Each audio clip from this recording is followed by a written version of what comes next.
जळगावच्या जामनेरमध्ये पुलावरून जात असलेली 17 वर्षीय विद्यार्थिनी कांग नदीत पडल्यानंतर वाहून गेल्याची घटना समोर आली आहे।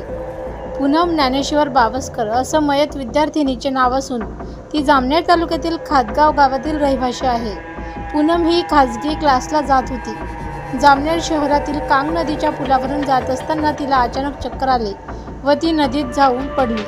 गेल्या 2 दिवसांपासून सततच्या मुसळधार पावसामुळे जामनेर तालुक्यातील कांग नदीला पूर आला असल्यामुळे नदीत पडल्यानंतर ती पुराच्या पाण्यात वाहून गेली।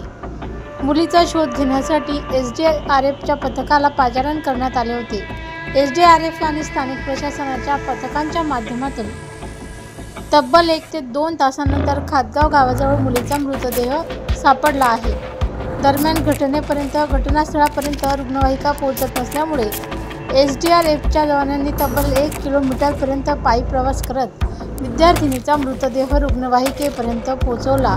त्यानंतर तो मृतदेह जामनेर उपजिल्हा रुग्णालयात हलवण्यात आला।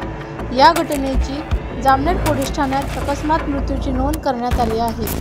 दरम्यान घटनास्थळी परिसरातील गावांमधील नागरिकांनी मोठी गर्दी केली होती।